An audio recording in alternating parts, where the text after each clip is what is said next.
sure I'm happy the Department of Energy is out here making sure that we can all save money because we're too dumb to figure out how to do it ourselves. Dr. Richmond, as I look at this, you're looking at a gas stove rule, a dishwasher rule, a washing machine rule, a clothes dryer rule, a general service lamp or light bulb rule, a refrigerator rule, and a new room air conditioner rule.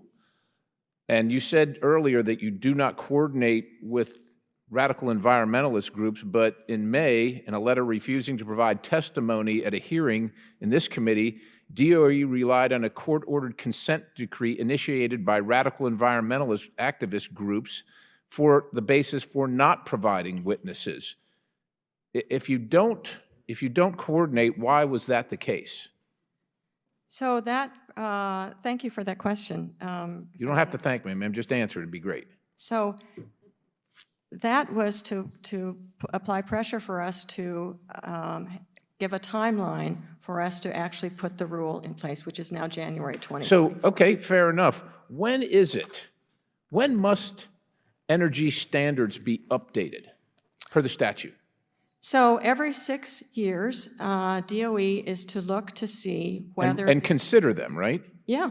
Okay, consider. Does that mean, does consider mean promulgate rules every 6 years? No, it does not suggest that. What we do every 6 years is we look to see whether... Okay, so when do you decide that it's finally time? Every 6 years, it's... Every 6 years you take a look to determine whether you like efficiency standards or not, but every 6 years you don't promulgate a rule, right? I just went through gas stove, refrigerator, air conditioner, clothes dryer, light bulb, washing machine, but every 6 years we haven't had one of them. So how come every 6 years we haven't had one if you look at them every 6 years? Well, every 6, you know, they're not exactly all timed for the very same year, of course. Well, they look like they're pretty well timed right now. Well, these 6 are certainly, Yeah, but we have yeah. 60 appliances that we work with. Yeah, and you know, washing machines, refrigerators, gas stoves are something that are found in most people's homes, even people on the lower end of the economic spectrum. Ma'am, I don't know what kind of gas stove you have in your house, and to the gentle lady from the other side of the aisle says it's not a ban. According to my figures, 4% of current gas stove tops available in the market today meet the rule, which means 96% of them don't. And if you're not making a lot of money, you can't afford the expensive one that it probably will meet it, so you got to try and buy the other one. You know, I'm glad the Department of Energy is saving everybody a bunch of money by forcing them to spend a bunch of money. But if you have a gas stove in your home right now, there's a gas line coming to it and probably a 110 connection.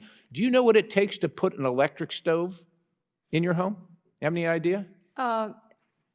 No, I don't, but I do. Here, I do. You got to run a 220 line, which means you got to probably have to get an electrician, because unless you know how to do that yourself, you're playing with potentially losing your life and electrocuting yourself. And your township or your municipality is not going to let you do it. You're going to have to hire somebody to come in and drill holes in your floor and pull wire to the panel and hook that whole thing up. And how much is that going to cost? Is that included in your efficiency savings calculation? Is that whole operation included, especially for poor people who are just happy to have a gas stove? Well, I have 2 things to say to that. First of all, we're not requiring anyone to change to an electric stove. So when your stove dies, when your stove no longer works, and the Department of Energy has determined you can't buy one of these, you got to buy one of the expensive ones or an electric one, because that's all you can afford, and then you got to run electricity. I'm just asking, have you included that in your calculation of saving us all from ourselves? Let me just say that we, again, are strongly in favor of consumer choice, and so the consumer... Apparently not. ...to do, and if Let me ask you this. DOE and EPA signed a joint memorandum on interagency communication and consultation on electric reliability in March, where both agencies agreed to consult with FERC on carrying out activities related to the reliability of the electric grid. Now, DOE's proposed regarding gas stove regulation encourages 40% of American households to switch from gas-powered to electric stoves. Did the DOE consult with FERC to ensure the rules proposed under your purview to not necessarily strain the U.S. grid? we did not... You didn't? No, what I'm saying is that in our energy conservation standards program, we did not consult with FERC on what. So does that mean the Department of Energy intends to ignore the impact of our nation's energy security for their own selfish reasoning and intent? Well, let me go back to the fact that we don't require anyone to change from gas to electric. Ma'am, you don't have to require them if they're not available on the market to buy. There's no requirement. You just can't get it. Thank you very much for limiting our choices. We thought we were free in America until we met you folks. I yield the balance.